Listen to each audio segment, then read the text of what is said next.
여러분 안녕하십니까? 뉴스9 윤정호입니다. 어제 북한과 러시아가 사실상 군사동맹을 맺었다는 소식 전해드렸었죠. 오늘 조약문이 공개되면서 한반도 안보 상황에 대한 위기감이 커졌습니다. 이에 우리 정부는 러시아의 눈엣 가시인 우크라이나전과 관련한 중대한 정책 변경을 예고했습니다. 그동안 살상 무기를 지원하지는 않았는데 이 문제를 재검토하겠다고 한 겁니다. 그만큼 북한과 러시아 간 군사 밀착이 우리에겐 위협이 된다는 건데 대통령실은 북한과 러시아를 강력 규탄하는 정부 성명도 1년 반 만에 발표하기도 했습니다. 대북 제재와 러시아 수출 통제 품목도 대폭 늘리기로 했다는데 국가안전보장회의 관련 내용부터 황선영 기자가 보도합니다. 북한이 러시아와 맺은 조약 전문을 공개한 지 약 7시간 만에 대통령실은 엄중한 우려와 함께 이를 규탄하는 정부 성명을 발표했습니다. 6.25 전쟁과 우크라이나 전쟁을 일으킨 북한과 러시아가 침공당할 걸 가정해 군사 협력을 약속한다는 것 자체가 말이 안 된다는 겁니다. 국제사회의 책임과 규범을 저버린 당사자들의 궤변이요 어불성설이다. 안보리 상임이사국으로 대북 제재를 주도한 러시아가 스스로 북한을 지원해 안보에 위해를 가하는 건 한러 관계에도 부정적인 영향을 미칠 거라고 경고했고 우크라이나 무기 지원을 재검토하겠다고 선언했습니다. 우크라이나에 대한 무기 지원 문제는 재검토할 예정입니다. 그동안 살상 무기 지원을 하지 않는다는 정부 방침을 사실상 철회한 걸로 해석됩니다. 구체적으로는 요격 미사일과 같은 정밀 무기를 포함해 여러 옵션이 검토 중인 것으로 알려졌습니다. 또 북한의 군사력 증강에 직간접적으로 도움을 주는 모든 협력은 감시와 제재의 대상이라는 점도 분명히 했습니다. 러시아 선박 4척과 북한 미사일 총국을 비롯한 기관 5개, 북한인 8명을 독자 제재 대상으로 새로 지정하고 러시아 수출 통제 품목도 243개 더 늘리기로 했습니다.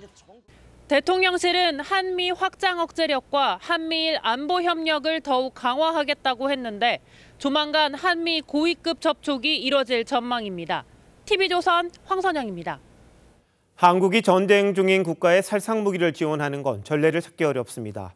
50년 전 베트남전 때 전투병을 파병한 이후 이렇게 강경한 대응 기조가 나오게 된 건 북러 군사협력조약이 그만큼 한반도 정세에 심각한 영향을 미칠 수 있다는 판단 때문입니다. 이어서 김충영 기자가 보도합니다. 베트남전에 참전했던 우리 군이 철수한 건 51년 전인 1973년입니다. 이후 1990년대 걸프전과 2000년대 이라크전 등에 파병을 했지만 의료 지원이나 재건 같은 비전투 부대였습니다. 2022년 우크라이나전이 발발한 이후에도 윤석열 정부는 같은 입장을 유지해왔습니다. 공격력 살상 무기는 어디에도 지원하지 않는다는 그런 확고한 방침을 가지고 우크라이나 지원에 임하고 있습니다. 푸틴 대통령이 한국이 무기를 직접 공급하지 않는 것을 높이 평가한다고 말하기도 했습니다. 하지만 푸틴 방북 직후 북한이 공개한 북러 조약문엔 어느 일방이 무력 침공을 받아 전쟁 상태에 처하면 다른 일방이 지체 없이 군사 원조를 제공한다고 명시됐습니다. 유엔 원장 51조란 단서를 넣긴 했지만 1996년 폐기한 자동 군사 개입 조항을 사실상 부활시킨 것으로 해석됩니다. 여기에 양국 간 군사기술 협력도 언급됐는데 한국을 공격할 무기 개발을 돕는 셈입니다. 우리 안보를 위협하는 어떠한 행위에 대해서도 그에 상응하여 엄중하고 단호히 대응해 나갈 것입니다. 다만 조약에 대한 러시아의 인식이 북한과 다르다는 분석도 있습니다. 북한은 러시아 의회가 조약을 비준하기도 전에 자동 개입 조항인 것처럼 서둘러 공개했는데 이번 조약은 과거와 달리 군사 원조가 러시아 법에 준하여 이루어져야 한다는 단서가 붙었습니다. 러시아 법엔 해외에 군대를 보내려면 상원의 비준을 거쳐야 합니다. TV조선 김충영입니다. 푸틴 러시아 대통령과 김정은 위원장 마지막까지 친밀감을 드러냈습니다. 자정 직전 북한을 떠나 베트남으로 향하는 푸틴 대통령을 김정은은 공항에 나가 환송했고 푸틴의 승용차 선물에 김일성 훈장과 풍산개로 답했습니다. 이태영 기자의 보도입니다. 평양 시민 수천 명이 한밤중 거리에 나와 깃발과 손수건을 흔들며 푸틴을 환송합니다. 푸틴은 이륙 직전까지 창밖으로 김정은을 바라보며 자신이 왼손과 오른손을 맞잡아 보였고 김정은도 같은 손 모양을 만들어 보입니다. 멋진 동지와의 진실한 통치적 우위를 더욱 두터이 하고 정상 만찬에는 송로버섯과 푸아그라, 인삼이 올랐습니다. 러시아와 같은 강력한 국가를 저희가 동반자로 보고 있는 것은 우리에게 있어서 부러운 긍지이고 위대한 영광입니다. 공연 중엔 카드 섹션으로 푸틴 얼굴을 만들었는데 러시아 측 인사들은 눈물도 흘렸습니다. 푸틴은 러시아판 롤스로이스로 불리는 신형 아우루스를 선물하면서 6.25를 상징하는 번호판까지 달았습니다. 유엔 안보리 대북 제재 위반입니다. 두 사람은 서로 번갈아 운전하며 시종일관 웃는 등 화기애애한 모습을 연출하기도 했습니다. 김정은 동지께서는 선물 받은 승용차의 성능을 높이 평가하시며 김정은은 북한의 최고 훈장인 김일성 훈장을 푸틴에게 직접 수여하고 풍산개 한 쌍을 선물하며 우애를 과시했습니다. 정오부터 열린 공식 행사를 포함해 확대회담과 산책 등 두 사람은 모두 10시간을 함께 보냈습니다. TV조선 이태형입니다. 한동훈 전 국민의힘 비대위원장이 갈등 관계인 윤석열 대통령에게 전화를 걸어 당대표 선거에 나가겠다는 뜻을 밝혔습니다. 그리고 오늘 출마를 공식화했습니다. 총선 후 자맹 중이던 원희룡 전 장관도 깜짝 출마 선언을 했는데 내일 출마 선언을 하는 윤상현 의원과 고심 중인 나경원 의원까지 포함하면 경쟁이 치열해질 걸로 보입니다. 정민진 기자가 보도합니다. 한동훈 전 비대위원장이 어제 전당대회 출마를 공식화한 데 이어 오늘은 원희룡 전 국토부 장관이 전격 출마 선언을 했습니다. 원 전 장관은 당과 정부가 한마음 한뜻으로 총선을 통해 나타난 민심을 온전히 받드는 개혁을 이뤄내야 한다는 포부를 밝혔습니다. 협력적 당정 관계를 강조하며 윤석열 대통령과 긴장 관계를 보였던 한 전 비대위원장과의 경쟁을 선언한 거란 해석이 나왔습니다. 친윤계가 원 전 장관을 지원할 가능성이 있습니다. 한 전 위원장도 오는 23일 국회 소통관에서 출마 회견을 갖겠다고 공지했습니다. 한 전 위원장은 어제 윤 대통령에게 먼저 연락해 출마 의사를 밝혔고 윤 대통령은 열심히 해보라는 취지로 답을 한 것으로 전해졌습니다. 당정 관계에 대한 당내 우려를 불식시키겠다는 의도로 풀이됩니다. 대통령이나 지금 한 전 위원장의 관계가 하루 이틀 된 관계도 아니고요. 그쵸. 충분히 저는 풀어갈 수 있다고 생각합니다. 수도권 5선인 윤상현 의원은 내일 자신의 지역구인 인천에서 출마 선언을 할 예정이고 출마 일정을 고심 중인 나경원 의원은 한 전 위원장과 같은 날인 오는 23일 출마를 선언할 가능성이 있습니다. 정말 넓고 깊게 경청하고 있습니다. 저의 결정의 시간, 결정의 때는 차오르고 있다. 당초 어차피 당대표는 한동훈이라는 어대한 분위기 속에서 치러질 것이라는 전망이 나왔던 국민의힘 정당대회에 대선 주자급 후보들이 잇따라 등판하면서 일단 흥행에는 청신호가 켜졌다는 평가가 나옵니다. TV조선 정민진입니다. 윤석열 대통령이 다음 달 초 67개 부처 장관을 바꿀 걸로 알려졌습니다. 임기 초부터 함께한 이른바 장수 장관들이 대상입니다. 그런데 이상민 행안부 장관은 이번 대상엔 포함되지 않는다고 합니다. 조성호 기자가 취재했습니다. 현재 개각 대상으로 거론되는 부처는 부총리급인 교육부를 비롯해 윤석열 정부 첫 해인 2022년 취임한 장수 장관들입니다. 이제 개각이 필요합니다. 국민을 위해서 제대로 일할 수 있는 분들을 찾아서 인사를 하도록 그렇게 하겠습니다.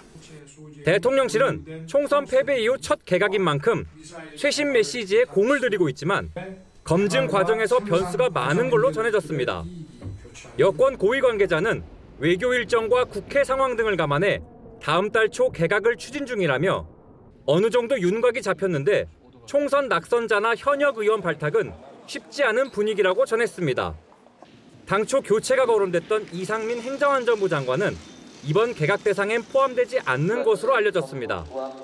여권 관계자는 8월까지인 경찰청장 임기와 이후 경찰 인사까지인 이 장관이 마무리를 해야 한다며 그 이후 교체 가능성이 있다고 했습니다.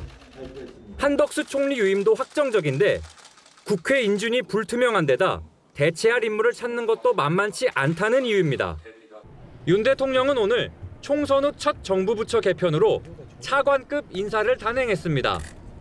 개각을 통한 쇄신 의지가 여론에 얼마나 반영될지에 따라 국정 동력 회복의 변수가 될 전망입니다. TV조선 조성호입니다. 국민의힘 당권 경쟁이 미니 대선이란 얘기가 나올 정도로 판이 커졌습니다. 윤석열 대통령과의 관계 설정, 국회 장악한 거야에 맞설 리더십까지 난제가 참 많은데요. 이 여당 대표를 뽑는 국민의힘 전당대회가 어떻게 진행이 될 건지 정치부 이태희 기자와 함께 전망해 보도록 하겠습니다. 자, 이 기자, 오늘 원희룡 전 장관의 출마 선언 아주 전격적이었는데 이야기가 좀 나왔었습니까? 기자들도 마찬가지였고요. 당내 의원들 역시 전혀 예상하지 못했다면서 놀라는 분위기였습니다. 다른 당권 주자들과 달리 원 전 장관이 총선 이후에 정치적인 메시지를 거의 내지 않았기 때문에 전당대회 출마도 고려하지 않고 있다는 평가가 많았습니다. 한동훈 위원장하고 좀 가깝다고 그랬었잖아요. 그렇다 보니까 원 전 장관 왜 나오게 된 겁니까? 원 전 장관은 이번 주부터 출마하는 쪽으로 검토를 시작한 것으로 알려졌습니다. 원 전 장관으로선 지난 4월 이재명 대표와 맞붙었던 총선 패배 이후 반전의 계기가 필요했을 겁니다. 이번 전당대회가 아니면 당분간은 큰 정치적인 이벤트가 없다는 점도 고민의 지점이었을 거고요. 이런 상황에서 2, 3일 전부터 친윤계 의원들이 원 전 장관에게 출마를 설득한 것으로 전해졌는데 결심의 한 배경으로 작용한 것 같습니다. 자, 친윤계 의원들이 한동훈 전 비대위원장의 대항마를 찾는다 이런 얘기들은 많았어요. 그러면서 이제 본인은 부인하고 있습니다만 나경원 의원이 한 후보였잖아요. 근데 이게 바뀐 겁니까? 어떻습니까? 네, 그렇습니다. 말씀하신 대로 나 의원은 부인했지만 한때 친윤계인 이철규 의원과의 연대설, 이른바 나이 연대 얘기까지 나왔었죠. 하지만 나 의원이 최근 친윤계와 선을 긋는 듯한 발언을 이어가자 다른 당권 주자로 눈을 돌린 게 아니냐는 관측도 나옵니다. 어찌됐든 나 의원으로서는 상당히 불편한 상황이 된 건 분명해 보이는데요. 한 친윤계 의원은 원 전 장관 출마로 다자 구도가 형성되면서 한동훈 대세론이 뒤집힐 수도 있다 이렇게 말했습니다. 실제 판이 바뀔까요? 결국 결선 투표 여부에 달려있다는 분석이 있습니다. 1차 투표에서 과반 득표자가 나오지 않게 되면 전대 룰에 따라 결선 투표로 넘어가는데요. 이 결선은 양자 구도로 치러지기 때문에 1위가 아닌 나머지 후보들이 연대를 하면 막판 뒤집기도 불가능하지 않다는 겁니다. 이번 전대는 당심, 그러니까 이 당원들의 표심이 전체의 80%가 반영됩니다.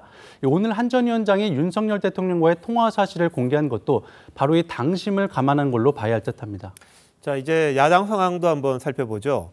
자, 치열한 당권 싸움은 여당에서 벌어지는데 민주당은 이재명 대표 단일 체제 아닙니까? 좀 어떻게 됩니까? 이 대표는 이 8월 전당대회 당대표 선거 출마 결심을 굳히고 대표직 사퇴 시점을 고민하고 있습니다.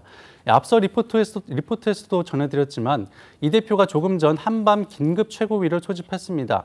사퇴 발표에 임박해 마지막 당무 보고를 받기 위한 것 아니냐 이런 해석이 나왔는데요.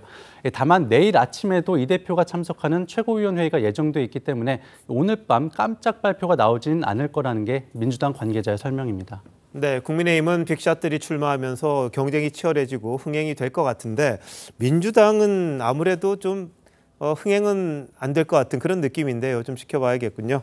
자, 이 기자 잘 들었습니다.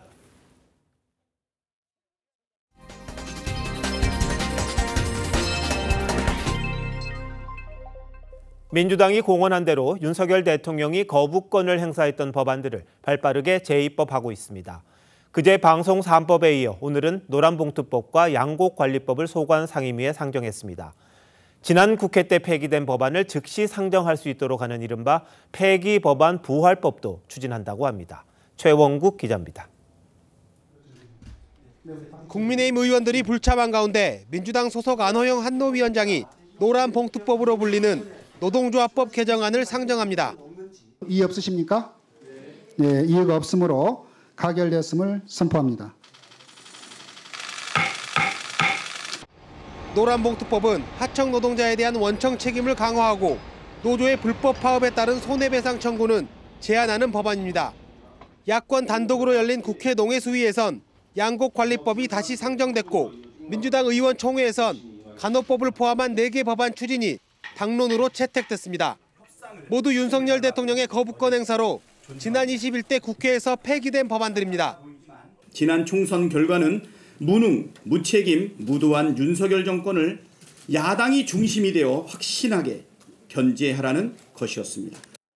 내일은 법사위에서 야당 단독으로 해병대원 특검법 입법 청문회를 연 뒤 법안을 처리할 계획입니다. 다만 해당 법안들이 본회의를 통과하더라도 여당이 윤 대통령에게 다시 거부권 행사를 요청할 가능성이 높습니다. 이런 가운데 민영배 의원은 이처럼 폐기된 법안을 즉시 상정할 수 있도록 하는 이른바 폐기법안 부활법도 발의했습니다. 폐기된 법안을 다시 상정할 경우 상임위 의결로 15일 또는 20일간의 숙려 기간을 생략할 수 있도록 하는 게 핵심입니다. TV조선 최원국입니다. 이재명 대표를 민주당의 아버지라고 해 구설에 오른 강민구 최고위원이 해명을 내놨습니다. 그런데 오히려 논란에 더 불을 지피는 분위기입니다. 연임 의사를 굳힌 것으로 알려진 이재명 대표는 오늘 밤 긴급 최고위원회의를 열고 밤늦게까지 당무 보고를 받는다는데 대표적 사태와 관련이 있어 보입니다. 장세희 기자가 보도합니다. 더불어민주당의 아버지는 이재명 대표님이십니다. 집안의 큰 어른으로서 이재명 대표님께서는 총선 직후부터 영남민주당의 발전과 전진에 계속 관심을 가져주셨습니다. 이 발언이 논란이 되자 강민구 최고위원이 자신의 SNS에 올린 반박글입니다. 민주당의 아버지는 이재명 대표란 발언이 전국 뉴스로 떠들썩하다며 핸델이 음악의 어머니라고 한 것을 왜 남자를 어머니라고 하느냐며 반문하는 격이라고 했습니다. 그러면서 깊은 인사는 영남 남인의 예법이라고 주장했습니다. 하지만 당내에서조차 부적절하다는 지적이 잇따랐습니다. 정치권에서는 감정이 과잉되어 있으면 받아들여지는데 불편함을 초래합니다. 그 대표적인 사례였다고 생각합니다. 아버지면 되고 어머니면 안 되나 이런 생각이 들었고요. 약간 요즘 시대에는 조금 적절하지 않지 않나? 약간 그런 느낌이 들었습니다. 국민의힘은 이 대표에 대한 충성 경쟁이 도를 넘었다고 지적했습니다. 낯뜨거운 아부와 아첨이 국민들을 불편하게 하고 있습니다. 공당이라고 하는 믿기지 않는 사당화의 상징적인 장면이 연출이 됐습니다. 오세훈 서울시장도 SNS에 권세 있는 자의 수레에서 떨어진 먼지에 도절하는 아첨꾼이 떠올랐다며 이 대표로 인해 나라 전체의 품격이 추락하고 있다고 썼습니다. 한편 이 대표는 오늘 밤 최고위를 소집해 당무 보고를 받을 예정입니다. TV조선 장세희입니다. 이재명 대표의 사법 리스크 방어에 당력을 집중하고 있는 민주당이 김성태 전 쌍방울 회장의 과거 범죄 이력을 공개하는 기자회견을 열었습니다. 이화영 전 부지사가 유죄를 받은 게 김 전 회장 진술 탓이라고 본 건데 정작 민주당은 예전 라임 사태 주범인 김봉현 전 회장의 진술을 근거로 검찰을 비판한 적이 있습니다. 그때 다른 건가요? 최원희 기자가 보도합니다. 민주당 의원들이 쌍방울 대북 송금과 관련해 김성태 전 회장의 과거 범죄 이력을 공개했습니다. 불법 도박장 개장 혐의와 대부업법 위반 혐의, 주가 조작 혐의로 재판을 받았던 이력 등이 담겼습니다. 건달 세계의 입지적 인물로 불려집니다. 주가 조작으로 검은 돈을 불리며 다수의 피해자를 양산한 기업인의 탈을 쓴 범법자입니다. 앞서 이화영 전 부지사 1심 재판부는 이재명 대표에게 대납 사실이 보고됐다고 들었다는 김 전 회장의 진술에 신빙성이 있다고 봤는데 김 전 회장의 과거 전력을 근거로 진술의 신뢰도를 떨어뜨리겠다는 의도로 보입니다. 하지만 민주당은 과거 사기 전과자들의 일방적인 폭로를 근거로 여러 차례 검찰을 비판한 바 있습니다. 특히 오늘 기자회견을 연 장경태 최고위원도 2020년엔 라임 사태 주범 중 한 명이었던 김봉현 전 스타모빌리티 회장의 옥중 편지를 거론하며 검찰이 짜맞추기 수사를 하고 있다고 주장했었습니다. 금융 사기 사건 뒤에 감춰진 일부 검사 집단의 비위와 짜맞추기 표적 수사 의혹은 충격 그 자체입니다. 국민의힘은 김성태 전 회장의 전과가 문제라면 전과 사범인 이재명 대표의 말도 신뢰할 수 없는 거냐고 반문했습니다. TV조선 최원입니다. 조국 혁신당 조국 대표가 헌법 84조 논란에 뒤늦게 참전했습니다. 이재명 대표가 만일 대통령에 당선되더라도 기소된 사건은 재판을 계속해야 한다는 한동훈 전 국민의힘 비대위원장의 주장이 틀렸다고 반박한 겁니다. 그런데 오히려 정작 논란의 당사자인 민주당과 이 대표는 침묵을 지키고 있습니다. 어떤 배경이 있는지 최민식 기자가 설명합니다. 조국 대표가 자신의 SNS에 한동훈 전 비대위원장의 주장을 반박하는 글을 올렸습니다. 현직 대통령의 불소추 특권을 규정한 헌법 84조와 관련해 이미 기소된 사건의 재판은 대통령이라도 유지된다고 한 한 전 위원장 주장은 엉터리란 겁니다. 형사소송법에서 소추는 사실상 재판까지 포함하는 것으로 본다며 대통령이 되면 형사재판도 중단된다는 반대 의견을 냈습니다. 학계에서도 헌법 84조에 대한 해석이 엇갈리는 가운데 정작 이재명 대표와 민주당은 이 같은 논쟁에 침묵을 지키고 있습니다. 한 지도부 관계자는 한 전 위원장 주장에 대한 반박문을 준비했지만 오히려 띄워주는 것 같아 무시하기로 했다고 했습니다. 이 대표의 유죄 상황을 가정한 것이기 때문에 논쟁 자체가 유리할 게 없다는 판단도 작용한 걸로 보입니다. 민주당 일각에선 사그라들던 헌법 84조 논쟁에 조국 대표가 뒤늦게 뛰어들며 이 대표의 사법 리스크만 부각시키고 있다는 불만도 나옵니다. TV조선 최민식입니다. 민주당은 이화영 전 평화부지사 유죄 판결에 문제가 있다는 지적을 이어가고 있습니다. 안부수 전 아태협 회장 판결에선 쌍방울 주가 조작이 인정됐는데 이화영 전 부지사 판결에선 인정되지 않았다는 겁니다. 같은 법원이 다른 판결을 하고 있다는 건데 맞는 얘기인지 법조팀의 권혁석 기자와 함께 따져보도록 하겠습니다. 권 기자, 안부수 씨 1심 판결문에서 쌍방울의 주가 부양 인정한 겁니까? 네, 이재명 대표가 문제를 제기한 데 이어 노종면 민주당 의원은 안부수 씨 판결문의 범죄 사실 부분에 쌍방울 주가 부양이 언급된 점을 들어 법원이 이를 인정했다고 주장합니다. 안부수 회장에 대한 판결은 북한에 송금한 800만 불이 쌍방울 그룹의 대북 사업, 주가 부양을 위한 대북 사업의 대가다. 실제로 안부수 씨 판결문에 쌍방울 주가 얘기가 2번 나오긴 합니다. 김성태 전 쌍방울 회장이 주가 상승의 이익을 위해 대북 사업을 추진하기로 했다는 내용입니다. 그런데 이 내용은 판결문의 범죄 사실 중 기초 사실에만 등장합니다. 기초 사실은 재판부가 범죄의 배경을 설명하는 부분입니다. 대부분 검찰이 낸 공소장을 그대로 옮기는 경우가 많은데 이 판결문도 마찬가지입니다. 반면에 유무죄를 가리는 재판부의 판단이 들어간 구체적 범죄 사실에는 주가 부양용이라는 언급이 전혀 없습니다. 수원지법은 1년 전 선고된 판결에 대해 해석이 분분하다고 어떤 취지였다고 설명할 수는 없다고 했습니다. 민주당은 이화영 재판부는 쌍방울의 주가 부양용임을 인정하지 않았다 이렇게 주장을 하는데 그건 맞습니까? 그렇지 않습니다. 민주당은 이화영 재판부는 쌍방울 CEO 김성태가 주가 상승을 위한 무모한 시도를 했다는 건 경험칙상 받아들일 여지가 없다고 판결했다고 주장하고 있습니다. 하지만 실제로 판결문을 보면 CEO가 오로지 주가 상승만을 위해 무모한 시도를 했다는 것으로 받아들일 여지가 없다고 했습니다. 오로지 주가 상승만을 위한 게 아니라 경기도의 대북 사업 대납 목적도 함께 인정을 한 겁니다. 그렇다 해도 의문은 남습니다. 안부수 씨 판결 때는 왜 쌍방울이 이재명 대표의 지사에 방북 대납을 했다는 거, 그게 왜 안 들어가 있는 겁니까? 그건 김성태 전 쌍방울 회장의 체포 시점 때문입니다. 검찰이 안부수 씨를 기소한 건 2022년 11월로 당시 김성태 씨는 해외 도피 중이었습니다.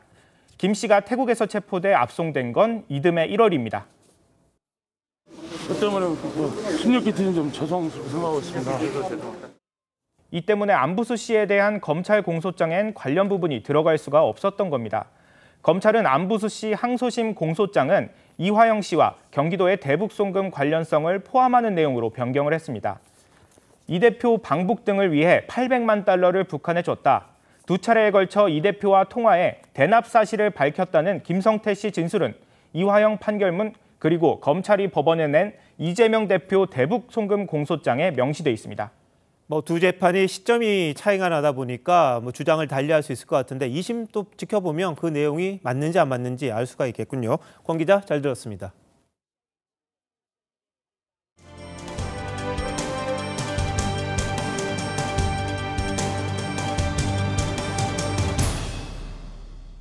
허위 인터뷰로 윤석열 대통령의 명예를 훼손한 혐의를 받는 대장동 민간 사업자 김만배 씨와 신학림 전 언론노조 위원장이 구속 여부를 기다리고 있습니다. 오늘 영장 실질 심사가 있었는데 서울중앙지법에 취재 기자가 나가 있습니다. 정준영 기자, 법원이 구속 여부 결정을 했습니까? 법원은 아직 김만배 씨와 신앙림 전 언론노조 위원장의 구속 여부를 결정하지 않았습니다. 검찰은 두 사람이 허위 인터뷰를 통해 윤석열 대통령의 명예를 훼손했다는 혐의 등으로 구속영장을 청구했는데요. 두 사람은 혐의를 부인하고 있습니다. 인정하지 않습니다. 법정에서 진실을 밝히겠습니다. 오늘 어떤 부분 소명했습니까? 성실하게 소명했습니다. 인터넷 매체 뉴스타파는 2021년 9월 이뤄진 인터뷰를 2022년 대선 사흘 전 보도했습니다. 2011년 부산저축은행 사건을 수사하던 윤석열 대검 중수부검사가 대장동 사업 대출 브로커 조모 씨 수사를 무마해줬다는 내용입니다. 검찰은 인터뷰 탓세 뒤 김 씨가 신 씨에게 건넨 1억 6,500만 원을 허위 인터뷰 대가로 보고 있습니다.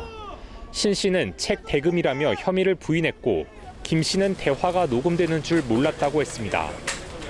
검찰은 재판부에 선거를 훼손하려는 중대범죄라며 구속 필요성을 강조했습니다. 서울중앙지법에서 TV조선 정준영입니다.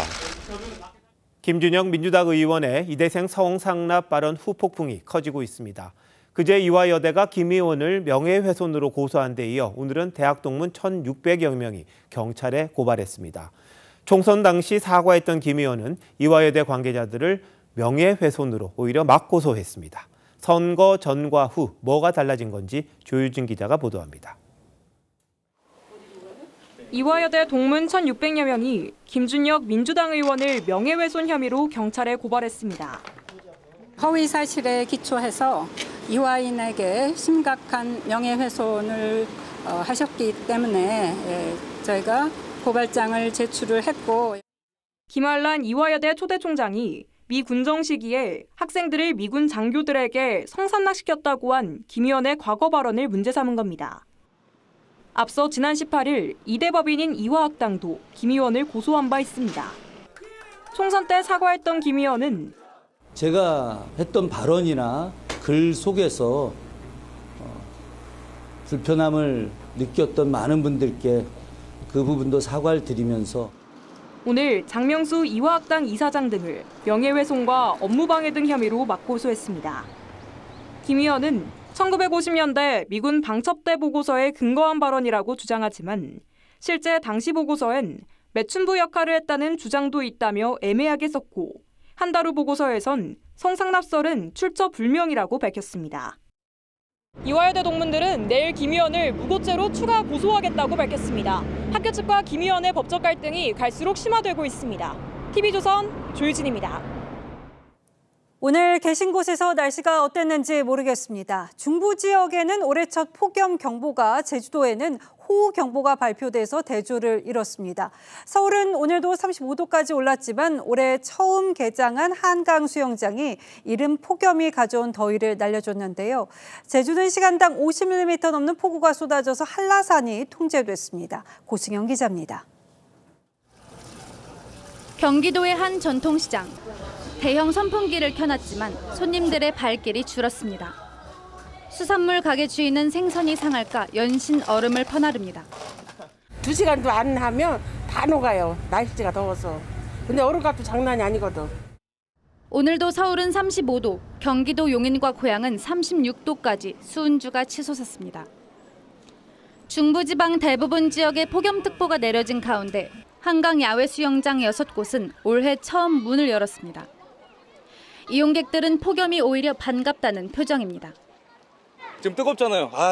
이젠 저희의 계절이니까 한번 제대로 즐기고 가겠습니다. 서울시는 수영장과 물놀이장을 오는 8월 18일까지 휴무 없이 60일 동안 운영할 예정입니다. 아직 개장 전인 강원도 해수욕장에도 피서객들이 서둘러 찾았습니다.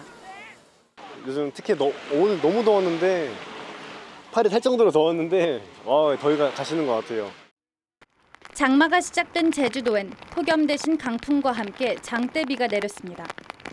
서귀포에는 낮 한때 시간당 51mm의 물폭탄이 쏟아지기도 했습니다. 폭우에 한라산 입산은 통제됐습니다. 최대 220mm가 넘는 비가 내린 제주엔 내일까지 상간에 150mm 이상, 그 밖의 지역에도 120mm 이상의 비가 더 내릴 것으로 예보됐습니다. TV조선 고승현입니다. 폭염이 시작되면 쪽방촌 주민들을 걱정하지 않을 수 없는데요. 이 서울시가 무료로 에어컨을 설치해주고 있지만 어찌된 일인지 설치가 이뤄진 가구는 얼마 되지 않았습니다. 변정현 기자가 취재했습니다. 서울 동자동에 사는 40대 쪽방촌 주민이 선풍기 바람으로 열기를 식힙니다. 연신 손부채질을 하지만 더위를 이겨내긴 역부족입니다. 6월 달부터 막 쪄 죽는 줄 알았어.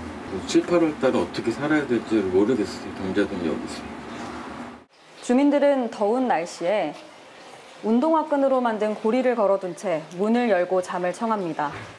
서울시가 2022년부터 쪽방촌 건물 복도에 공용 에어컨을 무료로 달아주고 있지만 820여 명이 사는 동자동 쪽방촌엔 26대만 설치됐습니다.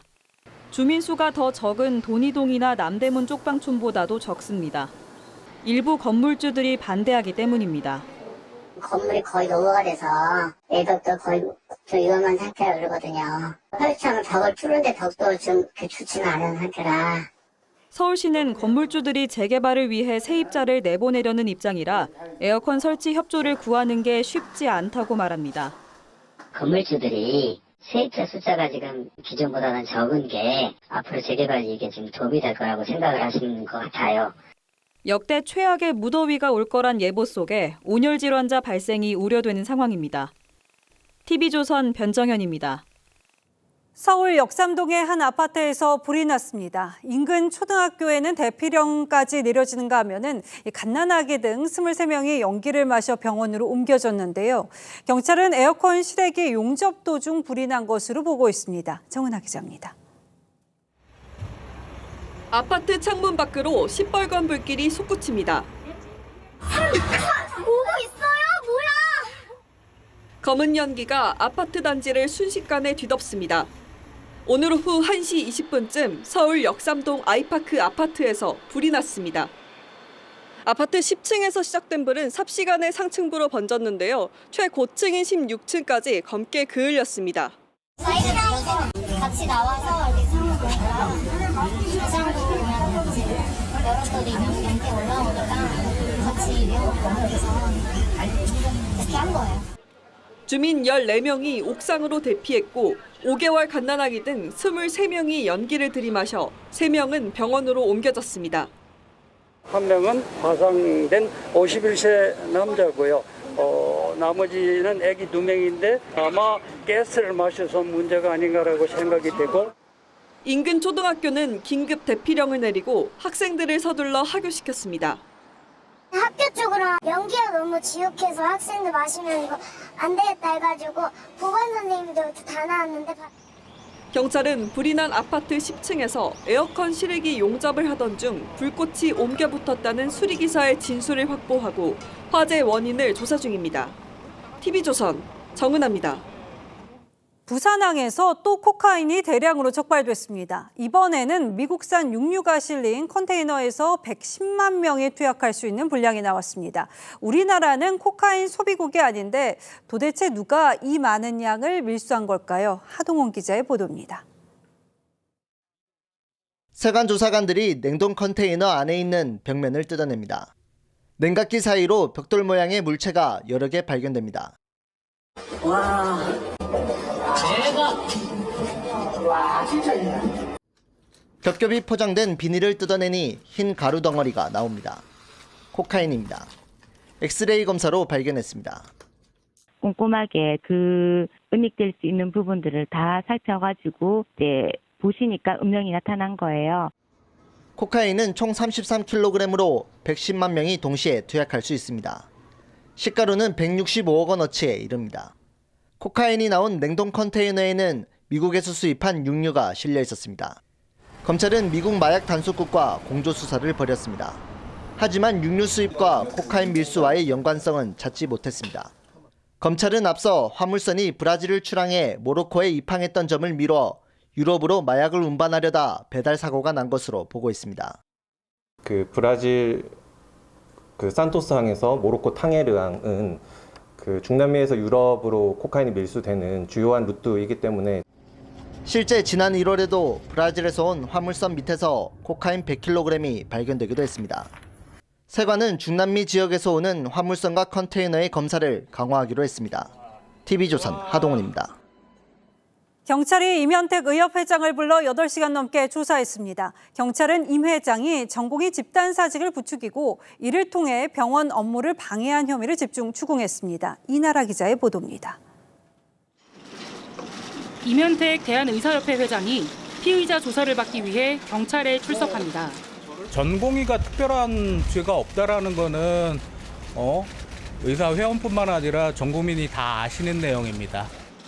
지난 2월 보건복지부는 임 회장 등 전현직 의협 관계자들을 업무방해와 업무방해 교사, 방조 혐의로 경찰에 고발했습니다.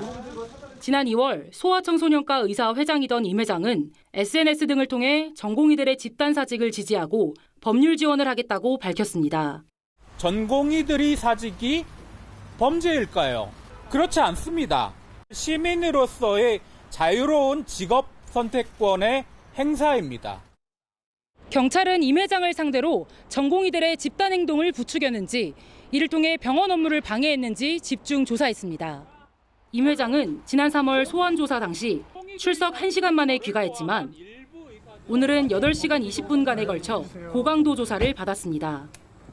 경찰은 의사협회 사무실과 자택 압수수색에서 확보한 휴대전화와 임 회장의 진술 내용 등을 토대로 혐의를 입증하는 데 주력하고 있습니다. TV조선 이나라입니다. 정부가 통신요금 연체자 구제에 나섭니다. 휴대폰 통신비와 소액결제 대금을 연체한 서민의 빚을 최대 90%까지 감면해주기로 한 건데요. 고위 연체자가 제도를 악용할 수 있다는 지적도 나옵니다만 이 취약계층의 경제적 재기를 돕는 데 우선순위를 뒀습니다. 윤서아 기자가 보도합니다. 부모의 사업 실패로 4천만 원을 떠안게 된 20대 A씨. 대출이 막혀 휴대폰 소액 결제로 생활비를 충당하다 400만 원의 통신비를 연체했습니다. 그 바람에 1년 넘게 휴대폰을 쓰지 못했습니다. 일용직 근무를 할 때도 핸드폰 번호로 이제 입력을 해서 하거나 그런 식으로 통화할 수 있는데 이게 자꾸 안 되다 보니까 통신체증도 같이 쌓이고 빚은 빚대로 되고. 기초생활수급자 B씨도 사정은 비슷합니다. 등락을 하고 있어도 하루에 독촉 전화하고 문자가 수시로 와요. 그거 자체가 저희한테는 수갑이에요. 내일부턴 이렇게 통신비를 연체한 취약계층과 서민들의 채무가 최대 90%까지 탕감됩니다. 신용회복위원회에 채무 조정을 신청하면 기초생활수급자 등 취약계층은 최대 90%, 통신 3사를 이용하는 일반 사용자는 30%, 알뜰폰 이용자는 상환 능력에 따라 70%까지 감면받을 수 있습니다. 채무를 다 갚기 전이라도 석 달간 성실하게 상환하면 휴대전화도 다시 이용할 수 있고 10년 동안 나눠서 갚을 수도 있습니다.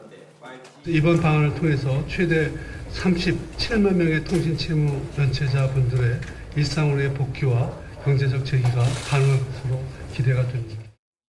다만 도덕적 해이를 조장할 수 있다는 우려와 함께 형평성 논란도 제기됩니다.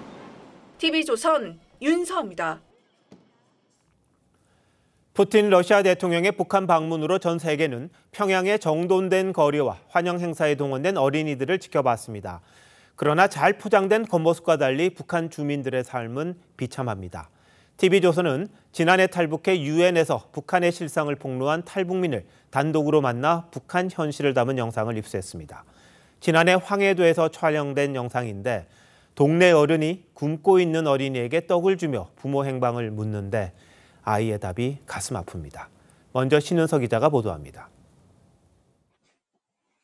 떡을 있는 힘껏 움켜쥘 정도로 작은 손, 6살 아이입니다. 고사리 손은 먹지도 씻지도 못해 변했습니다. 아버지는 어디 갔다 게? 뭐해서 보러 오니? 아니 엄마는 어디 갔나?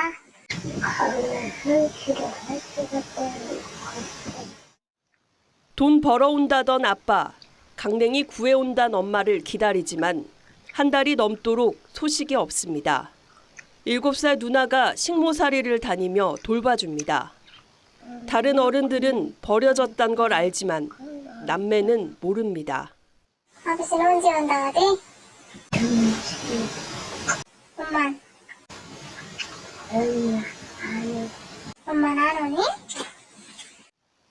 같이 기다리던 4살 막내 동생은 결국 굶주림 뒤에 하늘나라로 갔다고 합니다. 그 뒤로 농촌 작업반이 옥수수 가루를 보내왔지만 며칠에 한 번 400g 뿐입니다. 얼마씩 주니 가루? 아니. 배고프니? 배고파? 가루 주면 밥은 누가 해주니? 밥은 10대인 형도 있지만 오래전 염전에 갔다고 할 뿐입니다. 형 어디 갔다고? 용전에. 코로나 이후 북한에서 제대로 끼니를 못 때우는 건 흔한 풍경이 됐습니다. 유엔은 북한 인구 70%가 식량 부족을 겪는 것으로 추정했습니다. TV조선 신은서입니다. 저희 취재팀은 지난해 탈북한 김일혁 씨를 통해 북한 당국이 얼마나 주민들을 힘들게 하는지 더 들을 수 있었습니다. 인민을 위한다는 당이 김정은 위임장을 내세워 주민들을 상대로 사기를 치고 우리의 경찰격인 보안원이 강도짓을 일삼고 있다고 증언했습니다. 이정민 기자가 단독으로 김 씨를 만났습니다. 지난해 5월 일가족 9명이 목선을 타고 서해로 탈북한 김일혁 씨는 코로나 이후 생활이 더 열악해지자 당이 주민들을 상대로 사기치는 일이 빈번했다고 말합니다. 중앙당에서 내려온 간부가 중국에 해외 노동자 파견을 하는데 거기에 나가면 뭐 한 달에 $300씩 벌게 해주겠다. 1인이 50에서 100만 원 정도를 돈을 내라. 해외 취업을 시켜주겠다며 대대적으로 인원을 모집한 뒤 수수료만 챙겨가는 식입니다. 당시 김정은 위임장을 보고 수백 명이 빚까지 내서 지원했습니다. 그 위임장 밑에 김정은 하면서 이렇게 그러니까 그 사인 같은 안에 인쇄로 해서 박은 그런 게 있었다. 그래서 믿을 수밖에 없었다. 한 500명 이상 정도가 속아서. 당 간부가 나서 중국 수출용 양식 달팽이 사업을 홍보해 투자를 받은 뒤 소식이 없기도 했습니다. 간부들이 그런 일을 하거든요. 한 번은 주민들이 그 달팽이 사업을 하면 엄청 대박나게 돈을 번다고 그래가지고 거기에 너도나도 투자를 했거든요. 치안을 책임져야 할 보안원들이 약탈에 앞장서 밤엔 외출도 못할 정도라고 했습니다. 북한엔 지금 밤중에 길을 못 다니거든요. 강도가 많고 승인된 강도가 있고 그리고 비허가 받은 강도가 있거든요. 승인받은 강도는 보안원 정복을 입고 그냥 무작위로 사람 세워놓고 무작정 뺏고 그러거든요. 김 씨는 한국에서 가장 놀란 점이 훌륭한 치안이었다며 북한 주민들에게 꼭 알리고 싶다고 강조합니다. 복지와 치안이 너무 잘 돼 있어가지고 그냥 내려오면 약한 사람도 제가 본인이 열심히 노력만 하면 다 잘 살 수 있다는 거. 그 말만은 꼭 해주고 싶어요, 그냥. TV조선 이정민입니다.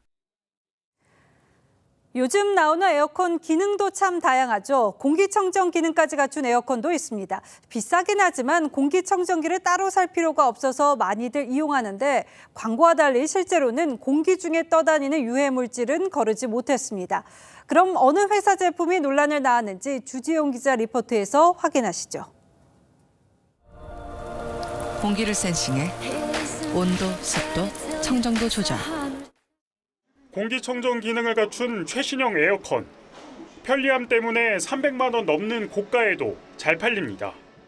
에어컨의 이제 기능 중에 공기청정이 된다고 해서 공기청정기는 굳이 구매하지 않아도 될 것 같다고 생각을 해서 구매하지 않고.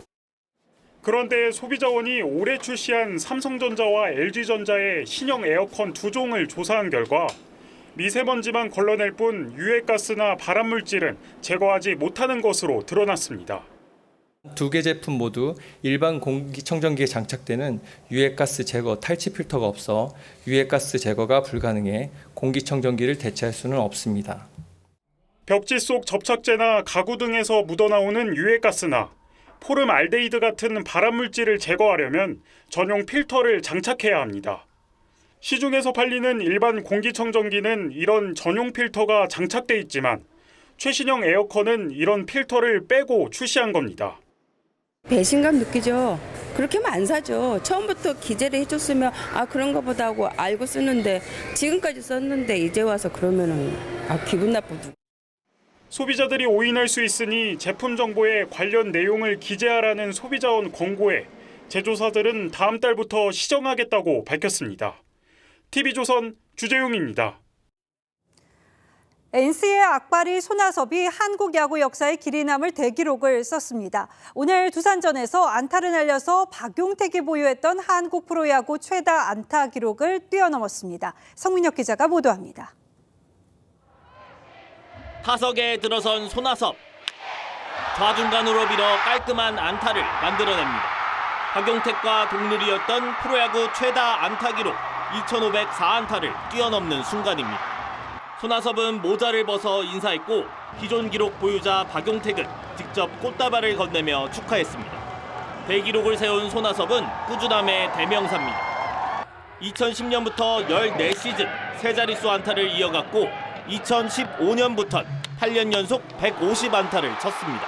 한 시즌 최다 안타 기록도 4차례나 달성했습니다. 1988년생 36살의 적지 않은 나이지만 지난 시즌에는 3할 3푼 9리를 쳐 데뷔 후 첫 타격왕에 오르기도 했습니다.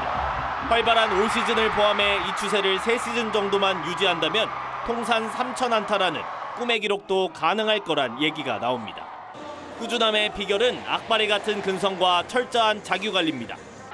오로지 야구 생각뿐 방망이 손잡이를 두껍게 테이핑하고 타격 폼도 끊임없이 수정합니다. 야구를 잘하고 싶어 이름까지 바꿨을 정도입니다. 살아있는 전설이 된 손아섭. 이제 앞으로 치는 안타 하나하나가 프로야구의 새 역사입니다.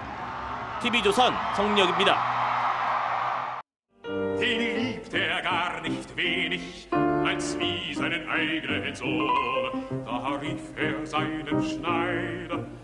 파우스트의 메피스토 펠레스는 애완벼룩을 키우는 왕을 노래합니다. 아청꾼 벼룩의 무리가 거들먹거리며 닥치는 대로 물어댑니다.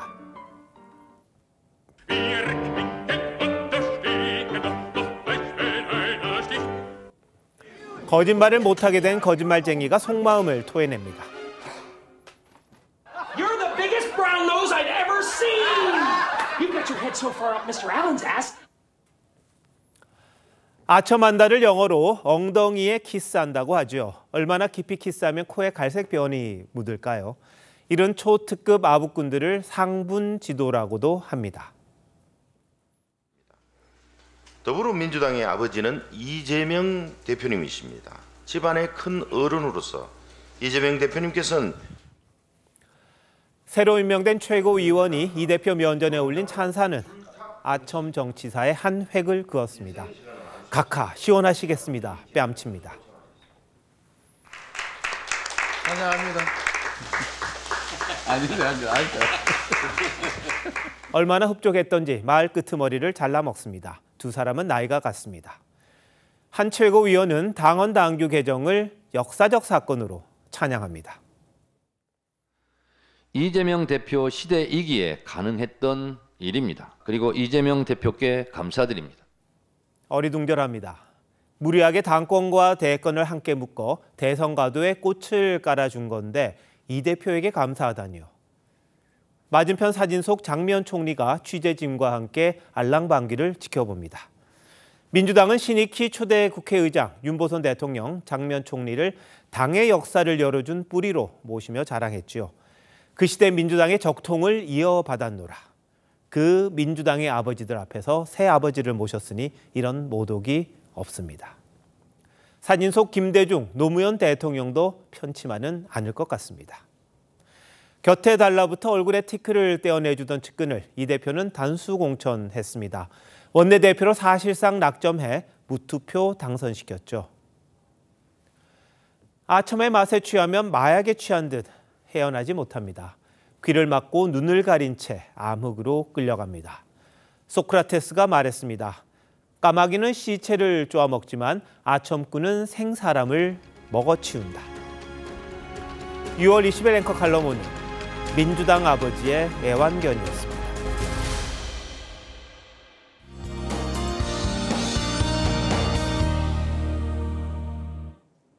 중부를 중심으로 폭염주의보가 이어지는 가운데 오늘 경기 가평 등 일부 수도권에는 폭염경보가 내려졌는데요.